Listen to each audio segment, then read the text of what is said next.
Hi everyone, my name's Todd Woodhouse. I'm an agronomist with Dekalb, and I'm here tonight to talk about, talk about our lineup, and not just corn, but soybeans as well. But I also want to talk agronomic issues that have popped up this year. It's been a dry year. We've seen some things we haven't seen in a few years. Every year has writes its unique story. So I think I'm more interested in not what has happened, but what you'll probably be expecting to see now until harvest, just by what some of the issues that the drought has caused us this year. So I'll kind of try to do it as I move through the lineup. I got these two cobs here. This is our 3378. It's been a very big part of our portfolio the last 4 or 5 years. You can notice that the drought has impacted it. It's a 2500 heat unit corn that has done very well in cooler seasons. And we like to keep it up in the cooler areas, North Wellington, up in the Dufferin, parts of Grey. That's where it fits best. Down here in the plot, where we're a little warmer, we can see that the heat and drought have taken a little bit of a toll on it. It definitely has shown that it doesn't quite have the drought rating or drought tolerance that some of the other products do. And you're gonna see that here. This is a real big year for me to kind of sort out some of the products that I don't think should go forward. And that's why I do these plots, so that when we make our recommendations to you, we can get you the products. We've had some years where we have back-to-back droughts, so next year could be just as dry as this year, right? I think what we've seen the last few years, we've had some nice growing seasons. Last year we probably had a little too much rain, but this year we're seeing this tip back on here is definitely lost yield. I have a new product here called DKC 3457. This one was advanced at 20 bushels higher yielding than the 3378. This one has looked really good through the drought here. It's got better tip fill. It does have a bit of tip back still, but definitely got more yield than the 33 this year. So 20 bushels last year, could be 30 bushels this year. That's the difference drought makes in a product. So it's a taller product. If you're really early season, it could be a silage fit as well. But it's something new to look forward to seeing in plot results this year.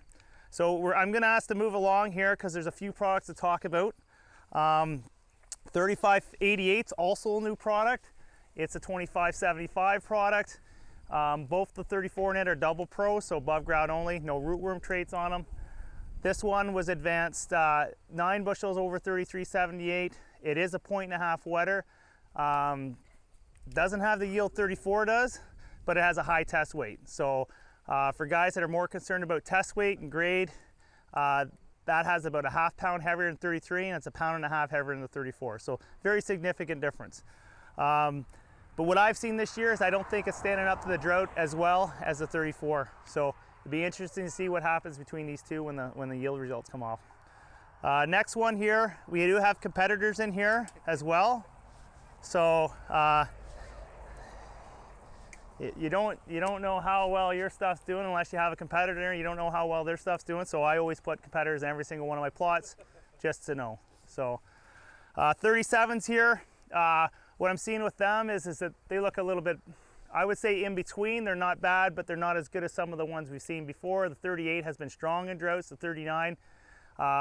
These were brought out to kind of replace that 36 series with a higher test weight.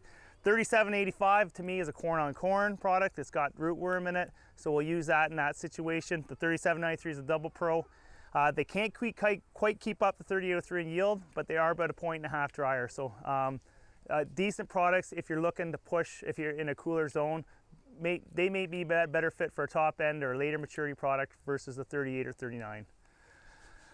Moving down to 30, there's two 38 signs you'll notice. So this year, has, my parent company has an agreement with Novozymes, so we've created a BioAg division, and that strictly deals with biologicals. So your Optimize, Celltech, that's all products that BioAg now sells. And we got a couple products. We only had one in time to get in here. I believe this is Quick Roots in here, Sean. So Quick Roots is supposed to help with stimulate root development. So what they've seen in preliminary trials is you got a bigger root mass in those products that are treated with that product. That will be sold with a seed treatment. I have it in side-by-sides. There's a few farmers out there that have it in side-by-sides. So that'll be something else that we'll look forward to seeing in the fall. I'm not going to tell you right now if it's a sure thing or not, but the BioAg guys are pretty confident it will give us another 3 to 4 bushels in yield. So we'll see. The other one is called Torque. That's supposed to help with phosphorus uptake. That's another product that we could potentially put in as a seed treatment, as well as something that you could add later on down the road on your planter as well with the seed. So those are 2 products we're looking at. So there's a big pipeline coming with that stuff. These are just the first 2 products out of the gate. 39 down there. I don't think we're kind of getting longer in the maturity for here. The 38 or 39 series down to 33 is kind of this maturity zone. 39 has been a really good drought corn for us. I think if you looked at the last couple of years though, the 38 was beating it. And I would say the biggest reason is northern corn leaf blight. That disease has popped up the last 3 years. It probably was more significant in 13 and 14, but I do think it caused us a little bit of yield loss last year. One of the reasons I think more guys are putting fungicides on corn is for that disease. It certainly does. That those fungicides that we do have give us added protection to fight that disease, so we get healthier plants later in the season. I always call it the September disease because it usually shows up in September. If we need September to finish the crop, and we are in an area where we need September to finish the crop, it might be the whole month or part of the month, but northern corn leaf blight still could have a yield impact on this corn. We're not quite, we're only about probably 10%, 20% down on the milk line, so we got a long way to go as far as finish. So a fungicide, if you had sprayed fungicide, it might have paid off again this year. So it's a disease that carries over in the trash and the residue. So it's been pretty prevalent. So there's no reason that I would suspect. I've seen a little bit of this year. The hot, dry weather's not that conducive to it, but as we get into September, we get the dew, persist on the leaves, cooler temperatures. That certainly has the ability to spread onto the rest of the leaves. So I expect we'll see it pop up in the next week or 2. So Todd, but like in terms of what you see here, you wouldn't be worried at all about northern corn nope. leaf blight? This has been sprayed. Okay. Yep. So this is sprayed with Preaxor, and it has shown us to give us some. That one plus a few of the others have really given us. Those fungicides are pretty strong on that. The only thing I will say is that eventually they do wear off, so you will get a little bit come in late season, but the areas that were hit harder with northern corn leaf blight have definitely, it paid for itself. So we started doing a lot of fungicide work with our products now. We just started that 2 years ago. We've got a list of what the response on the newer products, but we started last year doing it on some of our ones we have high volumes of, because those are the ones guys wanted. So we'll have a 2-year data set this year. We look at 2 things. We look at the percentage of response, so what percent of time does the hybrid have a yield do we get a benefit from putting the fungicide on? And the other thing we look at is economical. So we have hybrids that have a response of 100%. They respond 100% of the time to the fungicide, but we also have hybrids, the same hybrid will be also 0% economical. We have some hybrids that are 50% of the time responsive and 100% economical, right? So we're trying to get that data sorted up, but I think if I'm looking in this lineup, 39 is one I would consider. I always look at what hybrids in your maturity are you pushing yield on. So if you're putting a long day corn out and you're trying to get more yield, you're gonna need something that has inherently better disease defensive package on it, because you're gonna need September to finish that crop. So if you need more time in the fall to get more yield, if you use a hybrid that you're pushing long season, average to below average on northern corn leaf blight rating, I would spray that hybrid. I think you have a better chance of getting a response in that situation. Just a question on that. Yep. And I was at the Pioneer Residue Day yesterday. Yep. And one of the things that just a couple of farmers and I were talking about, has there been any research done on your end to look into the application of fungicides? Obviously great benefits. Yep. But what is the impact on the natural breakdown of residue after the crop is off? Because the plant is so healthy. Yep. Is it breaking down the way it should? Are there any implications to that? For sure, because some of these pathogens that we don't like to take yield on us also start that process of breaking down the residue. Right. So yeah, that's to be expected. Yeah. We get better stalk quality, and the reason is it protects the stalks from disease. So that's to be expected. Eventually they do break down, like it does wear down eventually, but yeah, it does have an impact on some of those natural pathogens that we want as well. So yeah, not it's a fungicide, right? So it's the good and the bad, right?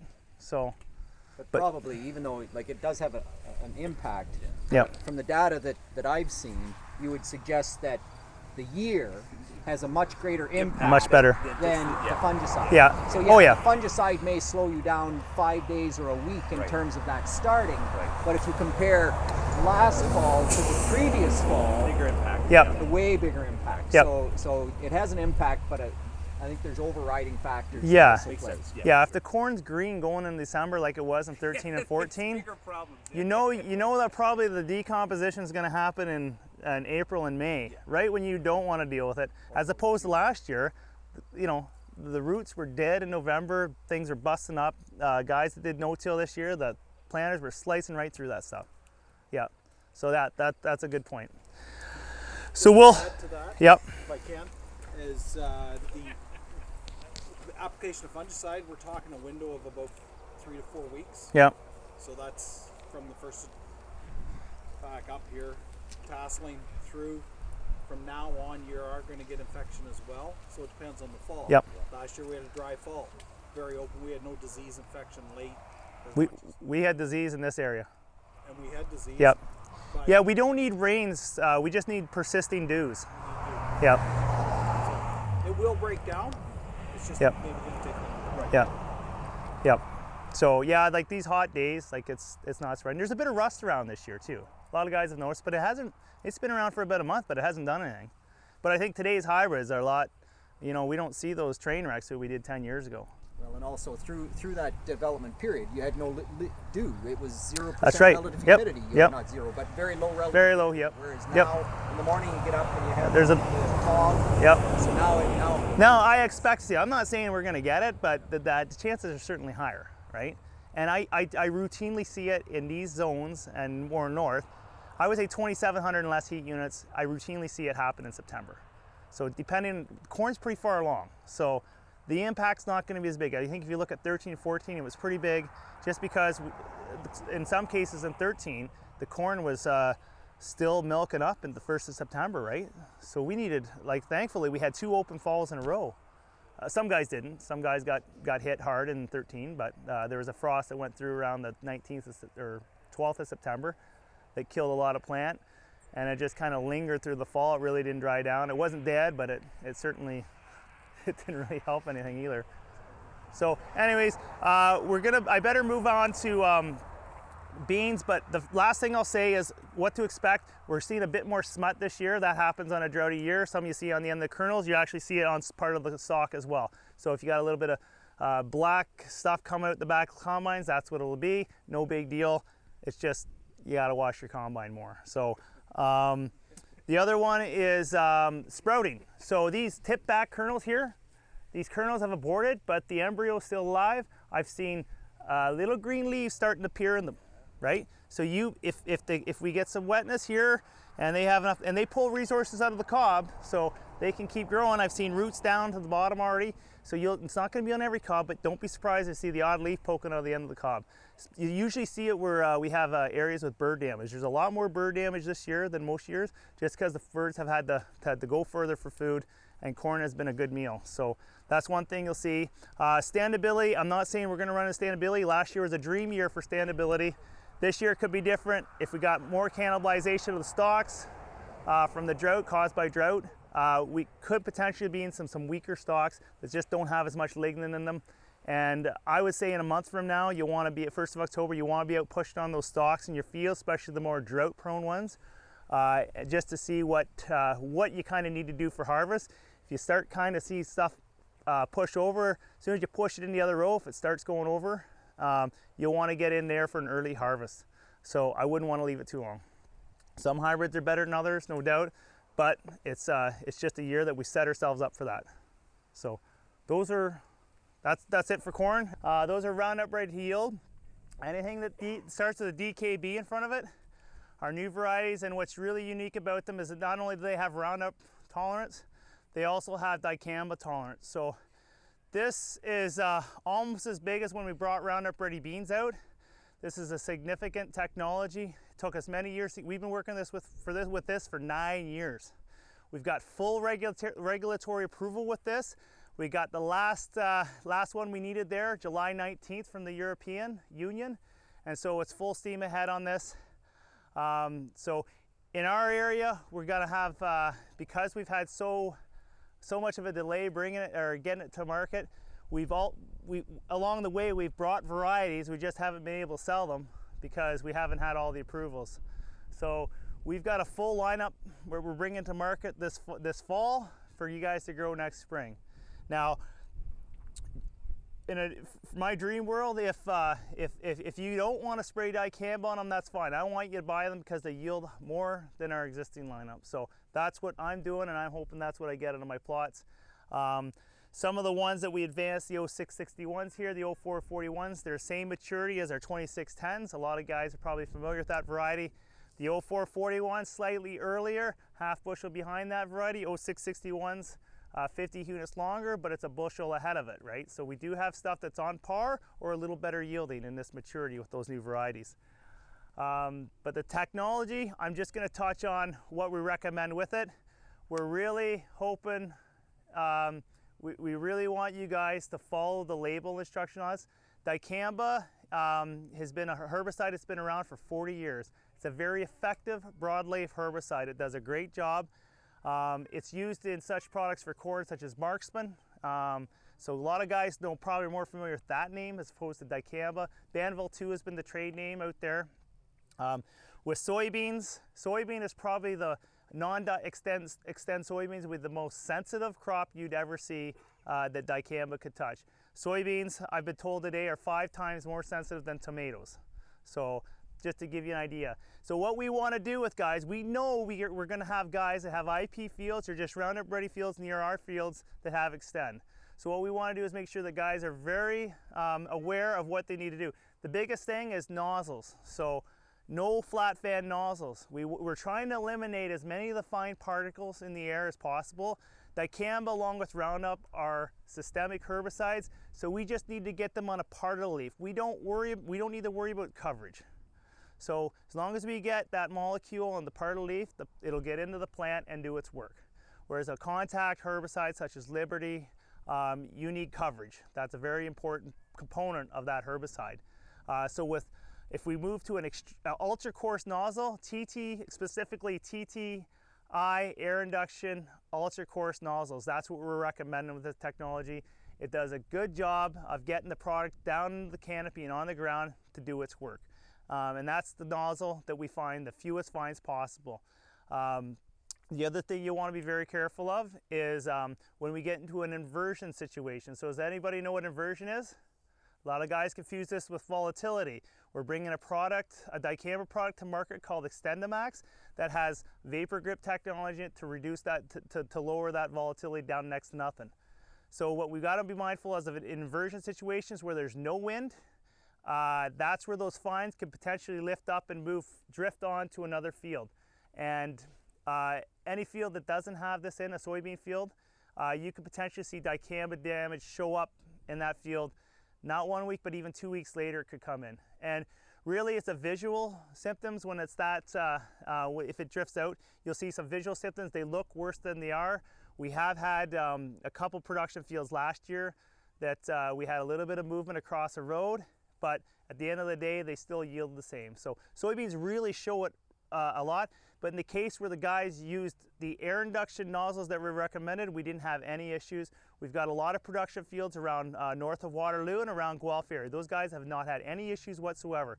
It's just the guys that thought they could get away with using their flat fan nozzles on a very calm day, had a little bit of off-site movement. So just be aware of soybeans. If it's corn or wheat, no concerns whatsoever. We actually do have a 10-meter buffer that we recommend. That's on the label as well.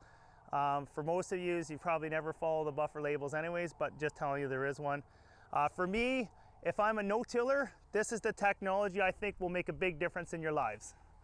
You hear a lot about glyphosate-resistant weeds. We hear a lot about multiple modes of actions to combat weed resistance. This will give us a very effective, we're in an area where I don't think we have any fleabane at all in this area. Glyphosate-resistant fleabane will be the one we see. I see it in other areas. I see it around Guelph. I see it down near Baden. I see it up in Grey County, up near Clifford area.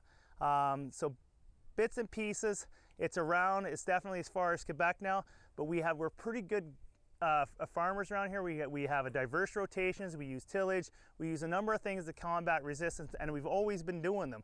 So some of the things that they preach down the south, you guys have already been doing, which is a great thing. But if I'm doing no-till, this is going to be an excellent technology. So yeah, there's that glyphosate-resistant fleabane. This will take that out, but it also help Roundup take out those other tougher weeds. Dandelion takes a long time with Roundup right now to burn down. This will really speed it up. So what Roundup's weak on, dicamba's strong on, and vice versa. The only thing you wouldn't get a second mode of action on from a broadleaf perspective would be your grasses. Roundup would get your grasses. Dicamba does have some activity on foxtail, but we're not putting it on the label. So in those situations, I would think that would be a great thing to do. Recommend a high rate of dicamba or extend the max down with it at the 700 milliliter rate and Roundup in the tank. Come in post-emergent with glyphosate in the tank. Should keep the field clean. If I'm doing a conventional system and I want to use it, I would go in with the mid or low rate with Roundup early post-emergent, second to third. Usually we talk about third to fourth, second to third I'm more comfortable with. There is a residual activity with dicamba. If you want more residual activity, go the high rate. There is a little bit at the low rate. We get up to a month at the high rate, only about a week with the low rate. So, so you can take advantage of that as well. Vetch has become a bigger issue for some guys. It's a weed that seems to be spreading pretty good. Dicamba is very good on vetch, but in that case, you may want to come in a little bit later. You might want to be V4 just before R1 and hit it then, just to knock it right back, and then you won't have the. You might see a little bit come back in the fall, but you won't see it like you do in some of the Roundup ready fields where it can get up after you apply. Roundup just kind of holds it back for a while, and then it kind of regrows and keeps going. So we can really knock it back with this technology. Sow thistle. Sow thistle is another one that we're starting to see a bit more of. It's coming pretty strong. Dicamba also helps Roundup.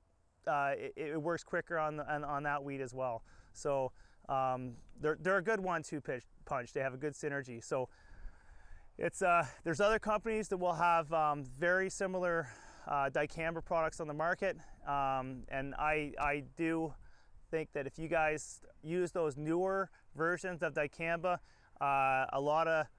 you'll have a lot of success with this program. But even if you buy the variety, there's nothing saying you have to spray dicamba on it. You could just spray with your old program if you want it classic or Roundup in the tank. But I do think take advantage of it.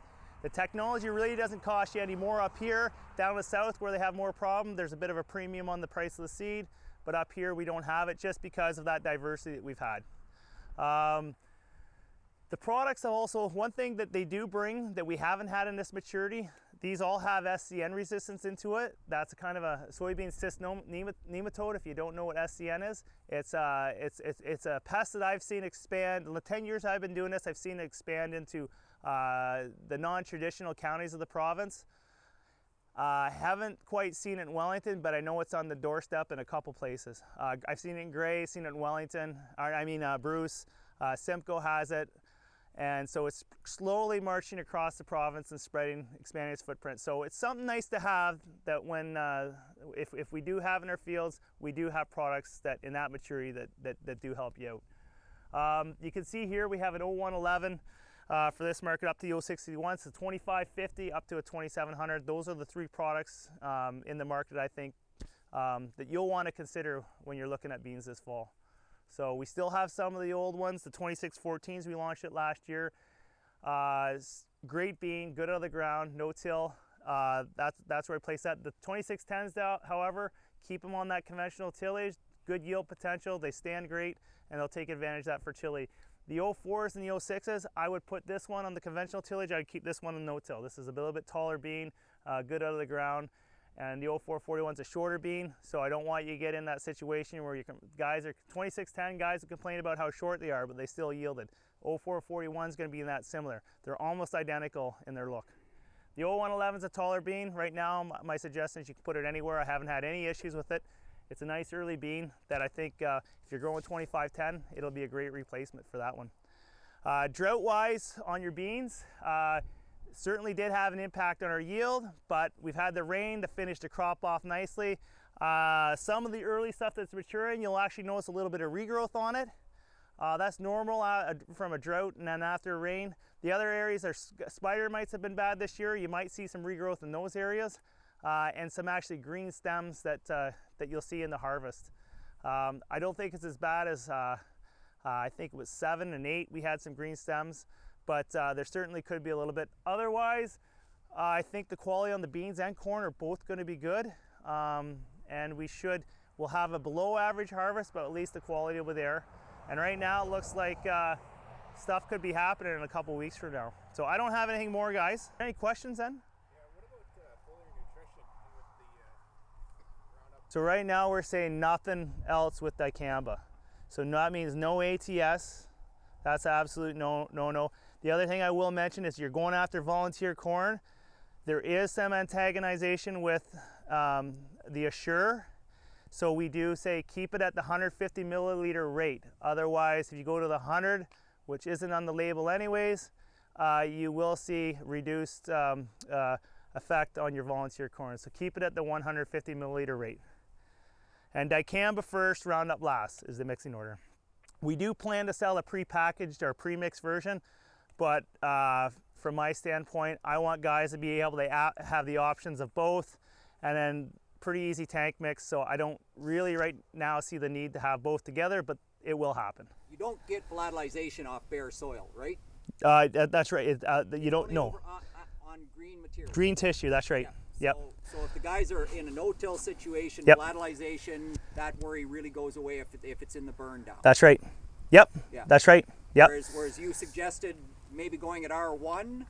So or just before well, R1. so there's guys that want to use it for veg, Yep. right? I'm not going to take that away from them. No, but and that's where you worry about, right? that's Bigger the where, canopy, yep, that's where you worry about it, exactly, right? yeah. And so watch your temperatures. Yeah, and I know that the nozzles and everything, but just my point is that you get the volatilization off green material, not off bare soil. So if you have a big canopy, then you're much more prone to that happening if it's going to happen. So you just got to pay more attention and follow the label and Yep. watch your setbacks, even though nobody wants to do Yep. a setback. Like in the big canopy, you worry about it. That's right. Yep. If you have no canopy, then Yep. there's no risk. Yeah, and even in canopies, the fines can sit in the canopy on those calm days too. So, like there's been a couple like there's a lot of seed production around this year, not just from a Dekalb perspective. Some of the other brands that are still stand have seed productions, and based on at least the investigations I've heard of, it's all been a sprayer nozzle inversion has been the biggest issue this year. Too calm. On the pre-emerge, if the field's full of dandelions and it's green, it will still volatilize off dandelion True. tissue as well. But Yep. at that stage, there's very little else There's up to hurt. less things to hurt. Yeah, your sensitive neighbor soybean crop is probably not in the ground or out of the ground by that point. But if you happen to be beside a greenhouse and you got lots of dandelions, that might be a different. If you're beside a greenhouse, I would look for other technologies. Yeah. Can I quote Well- you, Dave? I would. So we've had some vegetable guys that have glyphosate. They rotate some of their acres into beans. They're actually looking forward to this because they want to do no-till. They want to give the ground a break because they don't want to till it. They're looking forward to doing the burn down with this and keeping those glyphosate-resistant weeds, some of those hard-to-control perennials at bay, and knowing that they won't have any carryover. I think they're more concerned about some of the other herbicides that could potentially, as far as from a pre-emergent standpoint, that could potentially have more carryover. So some guys are actually looking forward to this, even though they are, you would think, a place where you'd want to keep the beans away from it.